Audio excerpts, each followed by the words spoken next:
Before we get started, I have a quick favor. I've been self-funding the Finding Genius podcast for 5 years now. I've done over 3,000 episodes. And as you can see on YouTube, we're up over 1 million views on the channel, which is fantastic. The next thing I really want to push on is to get up to 10,000 subscribers. Because once we do, we'll be able to put a donate button and we'll be able to solicit donations to help keep the podcast running and to also get the Finding Genius Foundation moving along. We have a big project studying anxiety, depression, and PTSD and working on a product to help people overcome these problems because I've seen them explode recently after the last 2 years of the whole virus situation. So if you would, please subscribe to the podcast. That would help us tremendously. Give us a thumbs up and check in the description for Buy Me a Coffee. It's about $5. If you could buy me a coffee, I'd really appreciate it. It would help keep the channel going, and I love coffee. Thank you.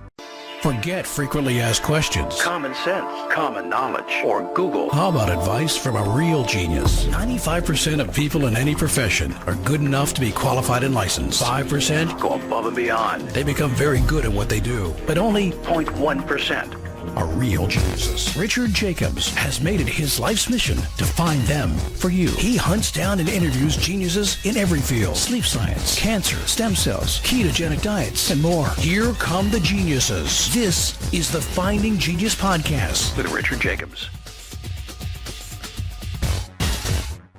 Hello, this is Richard Jacobs with the Finding Genius Podcast. I have Andrew here.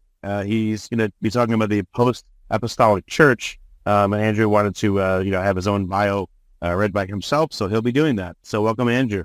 All right. Thank you for having me, Richard. And I appreciate you inviting me and for all the listeners listening in. My name is Andrew, and I have a YouTube channel devoted to the pre-Nicene era of Christianity. This time period is after the Apostles and before the Council of Nicea. The period spans 250 years, from AD 75 to AD 325. And in that time, there are about 8 volumes of Christian writings that have survived, which give us a great insight into what the Christian church looked like at that time. This will be very interesting, because I would figure that's a period that is very little is probably known about. But then again, I don't know much about any of this. But it's true. What are your thoughts? Yeah, I didn't even know about this period even existing until some, 15 years ago or less, where, I grew up a Christian, and I thought, all we have is the Bible. And while the Bible is the text of Christianity, when I discovered that there were 8 volumes of Christian writings from this time period, I was blown away, thinking, wow, what did the church look like back then? Yeah, that's very, very interesting.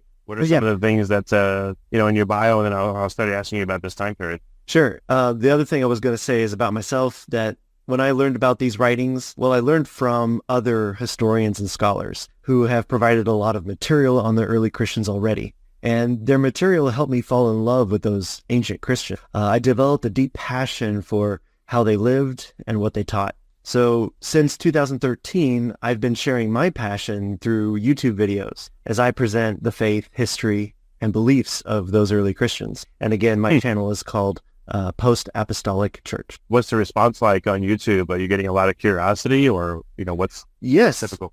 Yes. So when I was researching this, I wanted to share the material that I was learning, these early writings, on YouTube. And when I went to YouTube, I saw that there wasn't a channel dedicated to this time in history, in Christian history. And it was a passion of mine, and I saw that YouTube didn't have a channel dedicated to that, and I thought, well, that's what I want. So I felt like it was a God-given purpose of mine to say, all right, let me do this on YouTube, because there's other materials out there that you can get this from. And at the time, I wanted to make YouTube the means of me presenting this information. And so I'm really happy to be able to do that. And since then, I think this topic has become more popular in the last 10 years, and more people have made YouTube channels about this kind of thing, which I think is absolutely great. Okay. So I don't know, what are some really super interesting things that you learned about this period? I was always wondering, what happens when people that had met Jesus in person had all passed away? How did things change from that point? I know it was, there were still people that had, again, now it would be secondhand at best, the people that the apostles taught and people that were, much younger and stuff. But what was it like, if that's found in the literature, again, when the people that had met Jesus in person had passed away and no one that had directly interacted with them was around? Mm-hmm. Well, one of the things that I found is that as the church continued, after the apostles died was the students of the apostles then passed on what they learned. And so a lot of these writings, they attest to this is what the apostles left us, and this is what we do, this is what we believe. And so from what I can tell, that these Christians just carried on what the apostles left, that, as the apostle Paul told Timothy, to pass on what you've learned, and that's what the church did. And so what I see in this early time period is I see what the apostles left, that, growing up, I heard, the church changed really quickly after the apostles died, and there was an apostasy and the church got corrupt. But when I look into these writings as a historian, when historians look into the history, they don't see like a complete change in culture or core beliefs that happen immediately. Changes in core beliefs happen over time. And so when I look at these early Christians, like this period right after the apostles, I see them teaching the same things as I read in the scriptures. Now, when you have 8 volumes of their writings, they wrote a lot about these things. And to me, it is a fantastic commentary of what the apostles handed down. And so when I read their writings, to me, it's the same as what I read in scripture. So which of the apostles appears to be written about in the most detail, where you learn things about them that you wouldn't learn just from reading scripture? I would say the Apostle John. As history shows, the Apostle John lived on to about the year 100. And there are some stories that the Christians passed down that he was involved with that aren't in scripture. And one of those stories has to deal with, near the end of the first century, you had the rise of a different religion called the Gnostics. And the Gnostics had a completely different view of Jesus. And John, living into the year 100, he actually opposed a lot of these Gnostics. And there's some stories about some interactions that John had with them. And actually, they're kind of funny. But tell me an interesting one. Okay, for example, what John said about the Gnostics in his letter of 1 John was, if anyone preaches that Jesus did not come in the flesh, they are the Antichrist. And that's what the Gnostics preached. They preached that Jesus wasn't in the flesh, that he didn't die on the cross. And so there's this time where John was going to a bathhouse to bathe, and he heard that this one leading Gnostic was inside. And John yells, "Everybody get out of the bathhouse because that roof might cave in and kill this guy." Basically kind of saying that this guy is such a heretic because he denies the humanity of Jesus that God is just going to kill him at any time, so don't get around it. And to me, that's kind of comical, that John's trying to make a point, but also trying to be funny. Well, I mean, the Gnosticism arose when? The end of the first century? Right before like the year 100 is when it kind of started, and then it really started picking up in the 100. So unless it was a much older person around John's age, that none of the Gnostics probably would have met Jesus in the flesh. That's why they said that. And they would have had, if it came from the youth, they would not have been alive at the time of the crucifixion. Right. But maybe they would have been born in 60 or, let's say even 70. So I guess I can see why that happened. But I don't know, in their interactions with, there will be fewer and fewer people around that had, met Jesus in person. Is there any estimate of a time when many people had seen him, the risen version in person? And do you see in the writing when that fell away and that changed and fewer people were around that would have seen him and interacted with him in person? Well, the biggest example we have of people seeing Jesus in person is what Paul says in 1 Corinthians. Because, as you know, Paul became a Christian after Jesus was resurrected. So maybe the only time that Paul had an interaction with Jesus was on the road to Damascus. And so Paul wrote about 500 people seeing Jesus at one time. But the early Christians, they just kind of quote the scripture on that because they didn't see Jesus for themselves. And so they say, hey, look, this is what happened, and they quote scripture there. Is there any accounting of the 500 that saw him, their descendants, their families? Anyone writing about this or talking about it? No, not that I know of. Yeah, that's too bad. Yeah. Okay, so you said John was the most well described. Any other stories or interesting things about him that are corroborated by these writings? Sure, I'll share one more story that I remember. When John lived near the end of his life, when he was in modern-day Turkey, because historically they say he died in Ephesus, he was there and he had discipled this young man. He had converted this young man out of a group of bandits, and this young man became a Christian, and John the Apostle, kind of mentored him and such. Well, John went on a trip. I don't know how many years or how long it was. He comes back and he hears that this young man left the church and rejoined the bandit group. And what John did was, and this is at the end of his life, so he was close to 90. John, he mounts a horse and he takes the horse directly into the bandit camp. He goes right into the camp, right up to the guy, and he just submits himself to the bandit saying, hey, I'm here for this guy. I want to bring him back. And John puts his own life in danger in order to try to redeem this young man who went back to being a bandit. And I'm just giving the super summary here, but that's a story that a couple of early Christians talk about that to me is very powerful, and it shows you the heart of John. Did John have any children or a wife?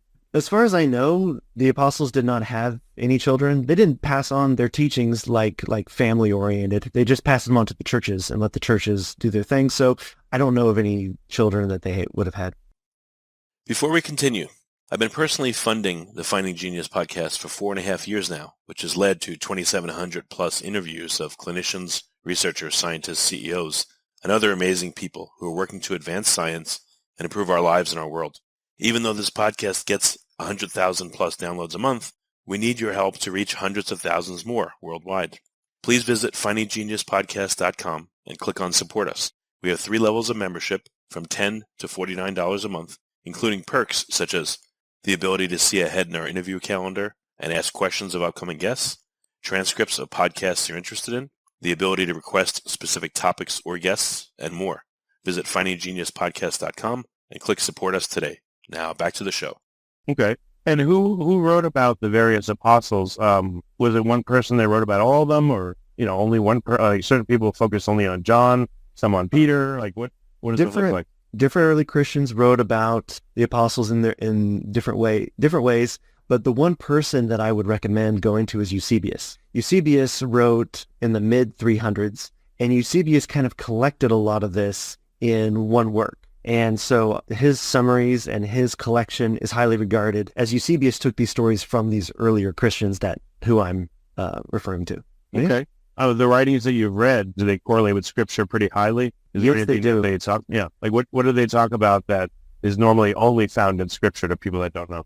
One of the things that the early Christians talked about the most is probably the subject they talk about more often than any other was the deity of Jesus. That they wrote how the only conclusion anyone can come to when you look at Jesus' life is that he must be the Son of God. And they wrote about his deity so often. And that was a big deal for them growing up. In the early Christian days, it was, the Roman Empire was in control, but it was a mostly Greek culture. And so to say that there was a man who lived who was the Son of God was a very big deal in that culture because, they all had the pantheons, whether Greek or Roman. And to say that there's this man that lived, he was God, that was a shock because that was unlike anything that the religions of the day talked about. With the exception of the religions of the day, the Roman Empire, they would say that the emperor was a god. And to say that Jesus was a god meant that you had competing gods, and that's probably the biggest reason why the Roman Empire hated Christianity for centuries, is because Jesus seemed like a competitor to the emperor. Okay. What did the earliest church look like? So when I've heard people would meet in homes, in groups, but what role did the apostles have in creating the early church, and what role did the people that they taught have in creating the early church? Right. Okay, so 2 things I can mention is where they met and who was the leaders of the church, because there's a lot I could say about that question you asked. So, for example, they did meet in homes, like you said. There were very, very few that met in church buildings, even in the early 300s. They met in homes, and Justin Martyr, who lived around the year 160, he has the best account of what they did in their church services. And if you Google Justin Martyr church service or Justin Martyr worship or something like that, you can find some websites that bear it out. And it was very casual. And I really liked reading what he said. He wrote that they took the Lord's Supper every week. That was one thing they did. And then as far as church leadership, they had each city, it seems, had the church leaders. Like there were elders or bishops over a city, and then they kind of arranged the house churches in the city. And there wasn't no central person organizing the entire church. Now, what I'm referring to there is the primacy of the Pope, which the Catholics claim, and that came later, but that did not exist in those first few centuries. Well, it's funny because they point to St. Peter and him being the rock upon which the church is built, but it wasn't around in the early times. Now, with Peter being the rock, I do see the early Christians saying that Peter is that rock, that Peter is the one who had the keys to the kingdom that we see in the book of Acts. And it was the Peter who stood up and gave the first sermon. Peter, who was kind of the foremost apostle as he did his things.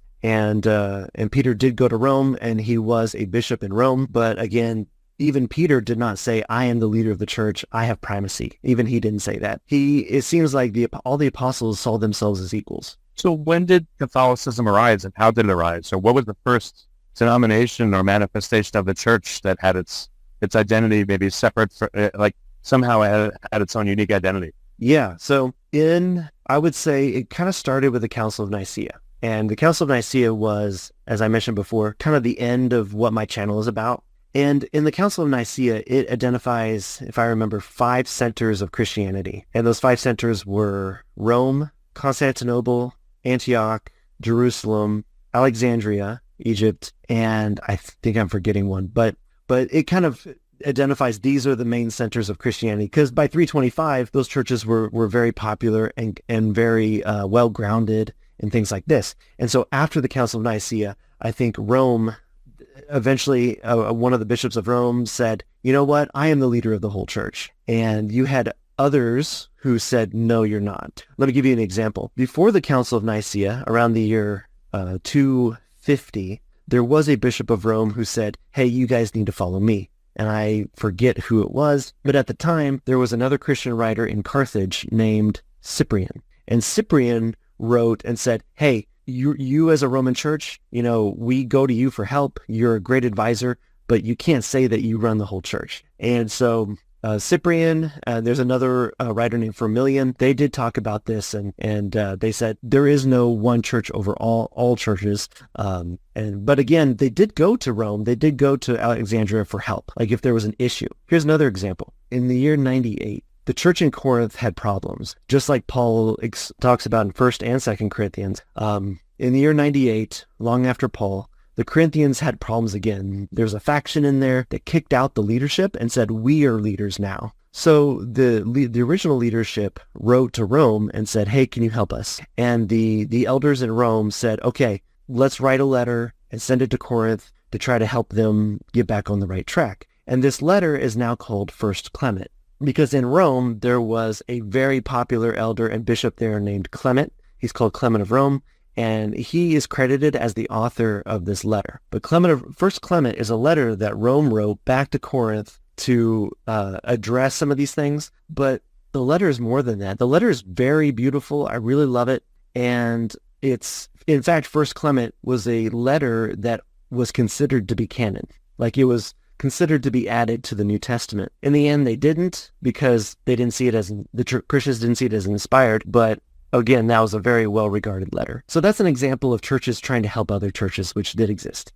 Okay. Why was the Council of Nicea convened? Great question. One thing I'd like to point out is, one myth is that at the Council of Nicea, they determined the canon of New Testament scripture. And that is an absolute myth. They did not talk about the canon of the New Testament at the Council of Nicea. What was happening here was, in Alexandria, Egypt, there was a guy named Arius. Arius had this really strange idea about Jesus, saying that Jesus was the Son of God, but Jesus was created by God, saying that there was a time where Jesus did not exist, but God created him. Now, the rest of the church had problems with this because they said that Jesus has always existed with God. And so Arius stirred up the church saying, hey, Jesus was created. And so Arius had, I guess, such a loud voice that it stirred up the church enough that the Emperor Constantine, who was a Christian at the time, said, let's convene this council and talk about Arius and his beliefs. So that was the primary reason for the Council of Nicea. And at the council, over 300 bishops were there from all over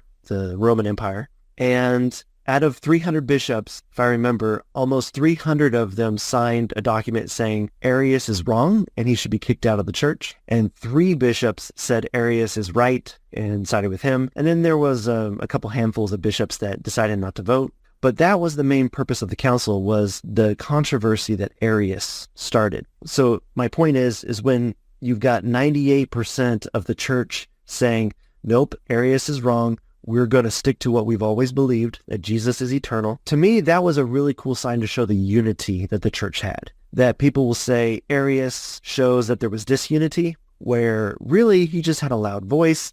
But, again, when 98% of the bishops say, nope, we're going to stick to this doctrine because that's what was handed down, to me that shows that, again, the whole church was united on that regard. But when did the canonization of the material for the New Testament happen? That's a great question. So actually, during this pre-Nicene era, which I have been reading and everything like that, they never established a canon, an official canon. That during this time, there was less dogma during this era of Christianity. There was more, hey, this is what we support and this is what we oppose. There was no decrees that said, this is for sure, you have to agree with this or else. There was none of that. It was just people saying, hey, this is what we use and you should too.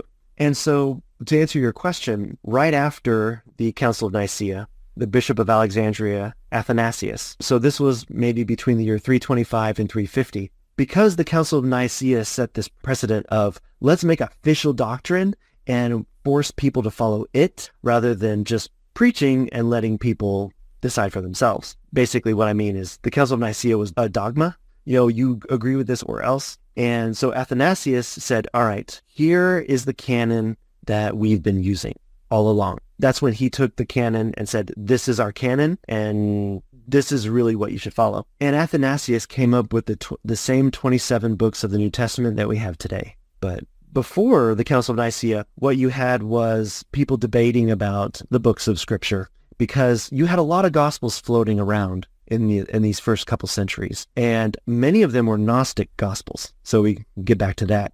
There is a book called the Gospel of Judas. There's a book called the Gospel of Thomas, and these were Gnostic Gospels, and that's what they used. This may be a silly question, but which came first, Gnostic Gospels or Gnosticism? Gnosticism. Okay, so the earliest that any of them could have been written would be, what, the 80s or 90s? Probably so. I mean, they kind of arose at the same time, the Gnostic Gospels and Gnosticism, because I think the Gospel of Thomas is a first century work and is considered Gnostic. Okay.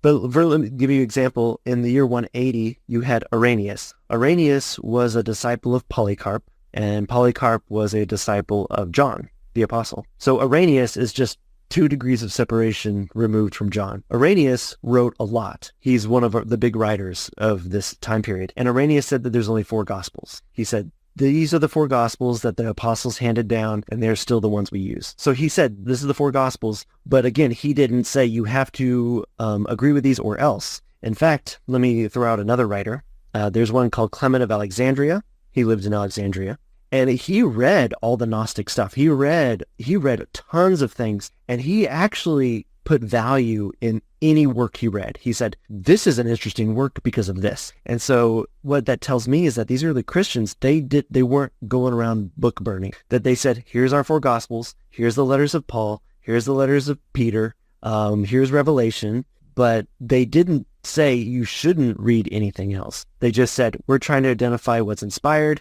what's Scripture, but we're not going to tell you to not read things. Although, of course, the early Christians were very big opponents and very condemning of Gnosticism. So what do you think happened? The 4 Gospels, do you think they were written by the apostles themselves, or do you think the apostles sat with their apprentices and dictated it to them and they wrote it down? Like, who did the writing, you think? Oh, I've got great information on that. That's a great question. Okay, so with Matthew, the early Christians said that Matthew originally wrote it in the Hebrew dialect. Now, when I see Hebrew dialect, that means one of 2 things. It means he originally wrote it in Hebrew, or he wrote it in Aramaic. Now, historically, it probably is Aramaic, because the only people who spoke Hebrew in the first century were the highest scholars in Jerusalem, highest Jewish scholars in Jerusalem. And so Matthew wrote his gospel in Aramaic, I believe, but he wrote it in that, and then it was immediately translated into Greek so that everyone could read it. And I think that's very fascinating. As for the Gospel of Mark, when Peter arrived in Rome, he arrived there and Peter would preach to the Romans, and he would even preach directly to the Roman Senate. And as Peter would preach to the Romans and the Roman Senate, John Mark was there, and John Mark wrote down the things that Peter preached. So actually the Gospel of Mark is the preaching of Peter. And when I heard that, I thought that was very fascinating. As for the Gospel of Luke, Luke was a very studied person, and Luke even begins his gospel with his own introduction, showing that he did the research into writing this gospel. Because as you know, there's no evidence whether or not Luke saw Jesus. So Luke wrote his gospel from all the witnesses who did. And one of the big witnesses that Luke used was Paul. I think a lot of what Luke got into his gospel, he learned from Paul. Of course, Paul then had learned from other people who witnessed Jesus. The Gospel of Luke was written by Paul. It was written by Luke, but a lot of it comes from Paul. And then as for John, he wrote it himself. And it is, you can tell that John had a very different style of writing, which is very beautiful. And it's from John, and he probably wrote it later in life. Yeah, what would you expect to see in the Gospel of Matthew then? Because if it was translated from Aramaic, which I'm not disagreeing, it probably was, how would it render itself differently than someone writing it directly into Greek? I would say the one big difference would be the Old Testament quotations that Matthew gives. Because if Matthew's writing in Aramaic, he's probably going to take from the Aramaic Old Testament, or maybe even directly from the Hebrew Old Testament that was only available in Jerusalem.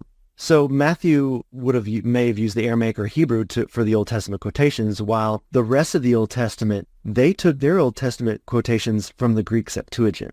Because when Jesus shows up on the scene, there are different versions of the Old Testament. There's some Aramaic versions. Really, the only Hebrew versions would have been in Jerusalem. But by and large, most Jews use the Greek Septuagint for their Old Testament. And you can see that very heavily in Paul's writings. When Paul quotes from the Old Testament, he almost always quotes from the Septuagint. How do you know he's doing it? Okay, so that's a great question. So today we have two ancient Old Testament manuscripts. One is called the Masoretic.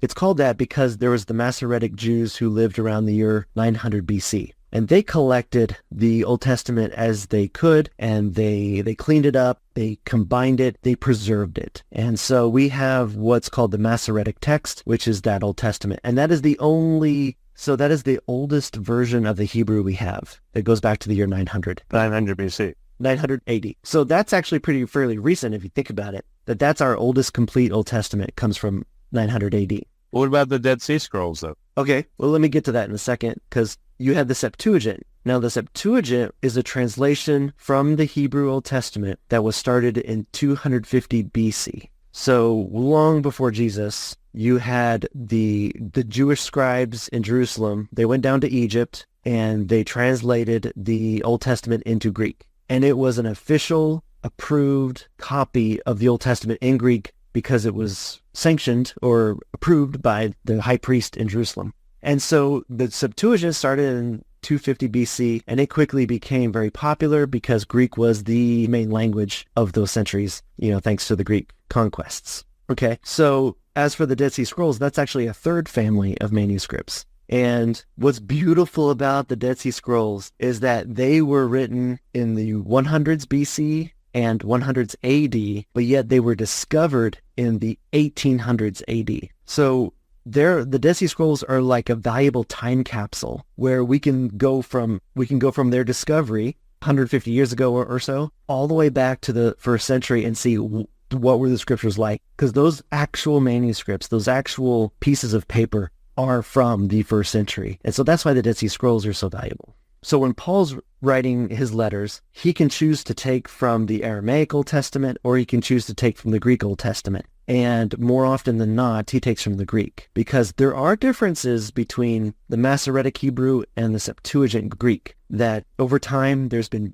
differences. But when we look at what we have today, it's clear that Paul favors the Greek version over the ancient Hebrew version or the old Aramaic version. No, because I would think someone translating from Aramaic, I forget where it is. Jesus says to Peter, do you love me? But he says, do you agape me? Do you agape me? And then do you phileo me? Yes. So those kinds of nuances, would they be missed? Or how would they be interpreted differently if someone was translating from Aramaic because they had that cultural background into Greek versus a native speaker that is writing it straight up in Greek? What do you imagine the differences could be? Like, does anyone study this? I know you can't know everything, but, have you seen any insight into this? That's just an issue with translation, which is always the case. I mean, the two words that Jesus used do translate as love. Agape is what I might call the purest form of love. Like it's the highest calling of love, the selfless kind of love. And then the other one, phileo, is more of like, I love pizza, which, is used as I'm fond of pizza, or I'm very friendly toward pizza because pizza's delicious. And so what Jesus did there was he goes from the highest calling of love to, Peter, do you like me?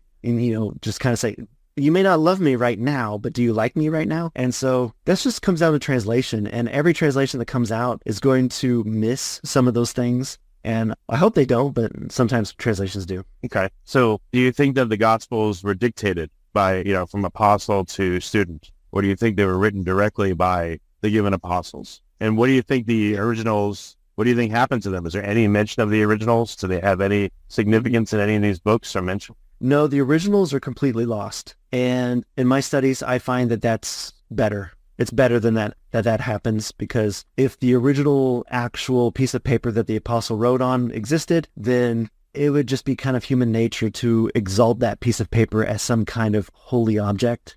And it's not the paper or the ink or the pen that the apostle used that makes it holy. It's the message on the paper. And so to me, I think it's better that the originals were lost because otherwise we might have the wrong kind of attitude toward the writing. Plus, because they dictated the letter and then they made copies of the letter, that is a valuable thing, because when you have all these copies floating around, you see that, okay, it's not this one that we can say, oh, this is it or this is not. We look at all the copies and we say, okay, let's look at when everybody has a copy, we can compare them and see where the common denominator is between them and see that. And that's how historians do that. I mean, they do that with all ancient things. They look for copies and they compare the copies to say, okay, based on how we look at this, what's the original? And every translator is trying to do that because some copies have variances and differences. And so a good translator will look at all copies and say, okay, based on what I see, which one is more likely the original? But to your other question,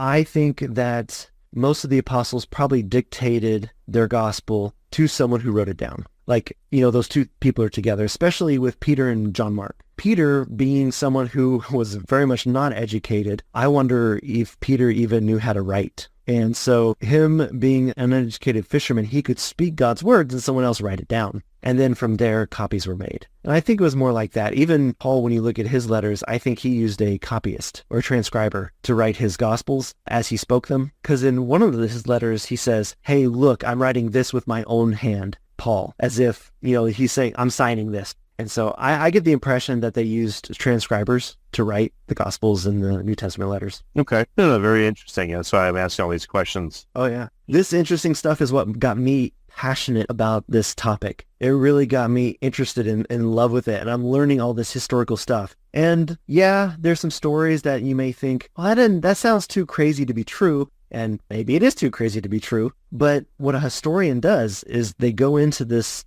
material and says, what do they have to say? And let me look at it and consider it. Let me say this, that because of my interest in the early Christian writings, where I'm learning all these things, it has really turned me into an historian. That I'll say this, that when I was in high school, I hated history. I hated it. And I said, why do we need to learn history? It's already happened. Because of their writings and seeing how history is played out and seeing how it plays out in the same way today, now I really understand what historians mean when they say, we need to learn history, otherwise we will make the mistakes of the past. And so now, for me, as a historian, when I see mankind and humankind and culture repeating the mistakes of the past, as a historian, I'm the one face-palming, thinking, come on, guys, this has happened before. Stop making these mistakes. Yeah. So my point is that I have fallen in love with history through all this. And all these questions you're asking are fantastic because this is what I want to know. I want to know the how, the why, the where. And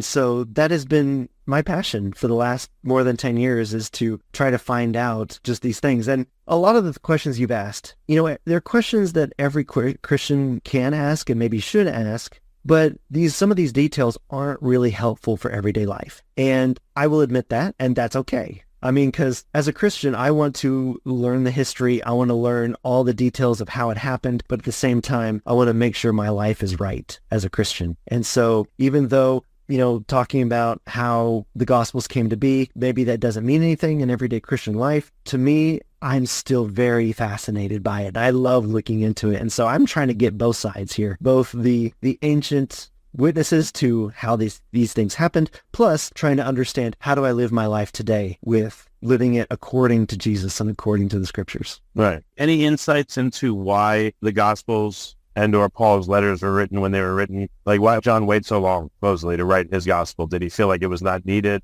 Is there any indication of that thought process? I'm not sure. I read somewhere, and this is one of those things where I don't know if it's exactly true, but someone may have, when John was later in life, and I think he wrote his gospel after he came back from his exile on Patmos. I believe he did. And so I think people asked him. I thought Revelation says he was on the island of Patmos when he wrote that. Correct. Yes. Paul wrote Revelation while he was on Patmos, but the early Christians said that he actually was released from Patmos later on. Oh, so you think that Revelation was written before the Gospel of John? I'm saying I think so. Wow. I think so. I could be wrong because all these happened when John was in his 80s or 90s, and so my guess is that his age. So yeah. But I think people asked him to write a gospel because he was so old. He was maybe going to die soon. People said, hey, will you do it because you saw Jesus? And again, I could be wrong, but I think he was a little reluctant, but he did. And the early Christians, and when they talk about John's gospel, they call it a spiritual gospel, that John did it with a completely, I think, more personal, more loving approach to the relationship he had with Jesus. As you may know, he often referred to himself as the disciple whom Jesus loved. And so John's gospel, I think, is less factual and more relational, is what I'm trying to say.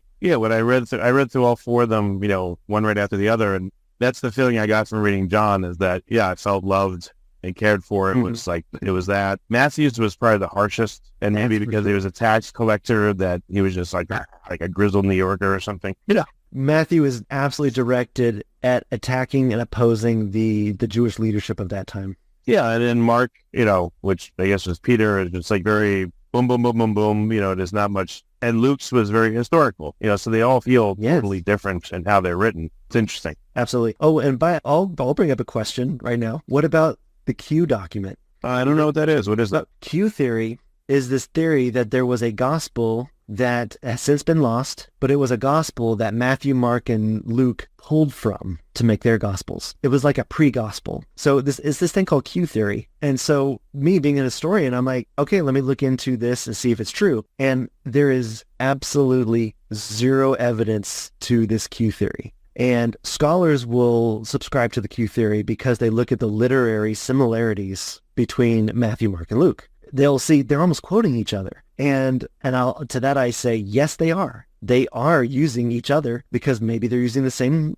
oral sources, the people who saw Jesus. Or maybe Matthew's came out so early that they used that Mark, and Luke pulled from Matthew. That's true too. But the idea that the theory of Q, that there being this pre-gospel, there's no evidence for it whatsoever. So I do reject that. I had a thought. I spoke to people that study near-death experiences, and one thing they say is that the person remembers everything decades later, every detail. I would think seeing God in life would be like that. Not necessarily you're near death, but the experience is so radical that you remember every detail. And I think that's why, for instance, John would have been able to write with such clarity decades later. Yeah. That's why he would have remembered everything. That's just my feeling.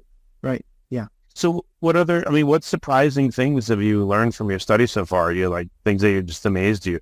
Let me think. So I'll answer this question this way with a little bit about my journey in finding the early Christians. So I grew up in a conservative Christian church that very heavy reliance on the scriptures. And as I grew up, I saw a lot of these denominations of churches, different ideas. And growing up in the church I did, they would say, well, here's why these other groups are wrong. And I would say, okay.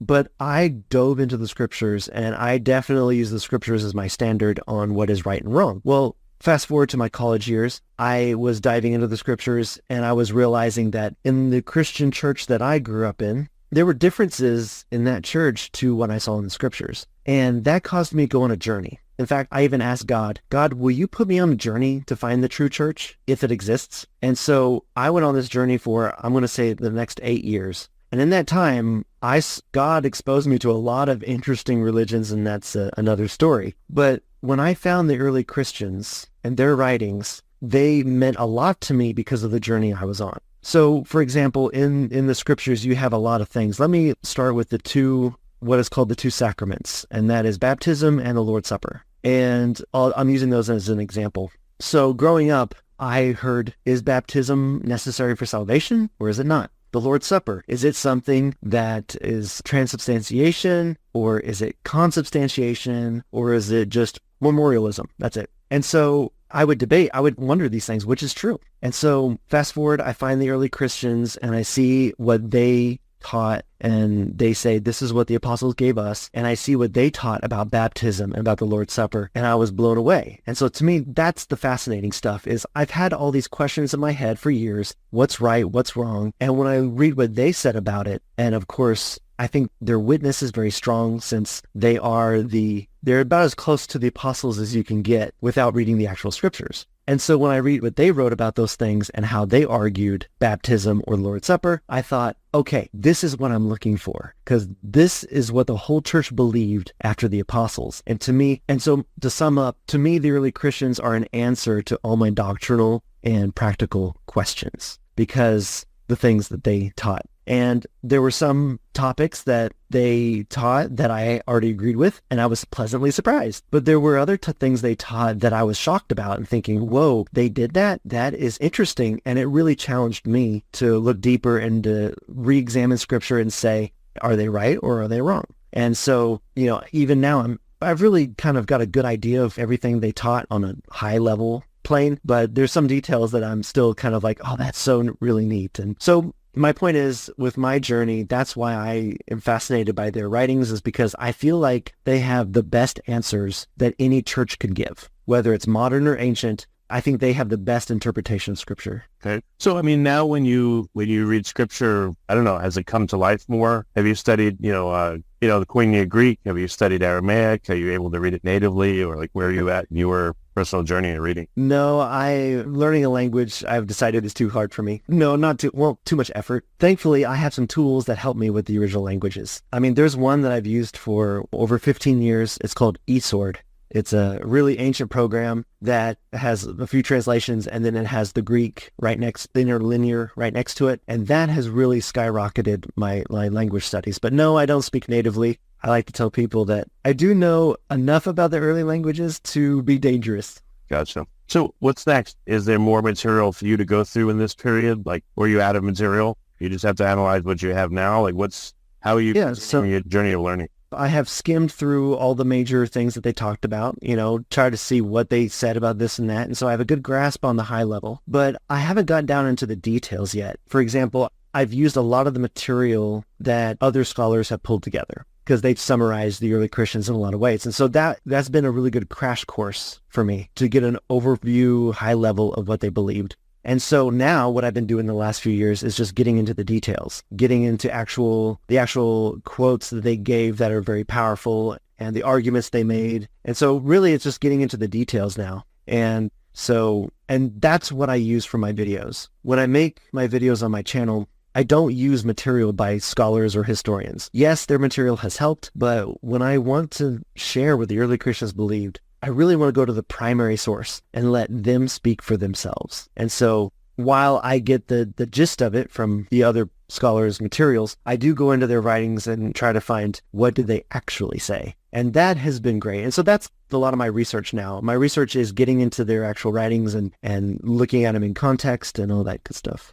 Are there more writings to be had? Is anyone, archaeologically, historically, is there anything more to be had? Or I would say, how do you go from here? I would say that's always true. They do still find documents written by some of these early Christians. For the most part, though, I'm not considering those because you really have to have an ear to the ground in the scholarly world to know, oh, we found something, here it is. For me, my focus has been on this collection of writings called the Ante-Nicene Fathers, which means before Nicaea Fathers. And this collection, which is the 8 volumes I told you about, they were translated and compiled in the late 1800s. Because in the 1800s, there was a renaissance in early Christian documents. For some reason in the 1800s, that's when a lot of archaeologists and other people found these ancient documents. They found the Codex Sinaiticus in the 1800s. They found Codex Vaticanus in the Vatican in the 1800s. And those had been lost for centuries. And so they were finding all these documents in the 1800s because they realized, oh, these have been lost. Let's go find some. And so they find these documents, and then in the late 1800s, the Ante-Nicene Fathers was published. And that was all the documents up to that point. And what's great about the Ante-Nicene Fathers is that because it's so old, it's public domain. And so that allows me to have one source that is free that I can dive into and really understand. And so there's advantages to that. And so I've decided just to stick to that and not some of the newer documents coming out, because I do have a one-stop shop now that's extremely good, extremely well respected. And so I'm not really considering new documents, because besides, I think if we find new documents, I don't know if we're going to learn all those new things, because we already have so many documents. We already do know what they believed on topics. Well, excellent, Andrew. So, please restate your YouTube channel, and that's where people can go to find out more. Sure. It is Post-Apostolic Church on YouTube. Post-Apostolic referring to after the time of the apostles. And YouTube is my only presence. I don't have any other social media. So if you go there, you can see my videos. And I have about 80 videos on there right now. If you would like to contact me, my email is postapostolicchurch@gmail.com. And email is the best way to reach me, and I do respond to all of them. Okay, excellent. Well, I really appreciate you coming on the podcast. It's been a great call. Thank you. Yeah, sure thing. Thanks for inviting me. If you like this podcast, please click the link in the description to subscribe and review us on iTunes. You've been listening to the Finding Genius podcast with Richard Jacobs. If you like what you hear, be sure to review and subscribe to the Finding Genius podcast on iTunes or wherever you listen to podcasts. And want to be smarter than everybody else? Become a premium member at findinggeniuspodcast.com. This podcast is for information only. No advice of any kind is being given. Any action you take or don't take as a result of listening is your sole responsibility. Consult professionals when advice is needed.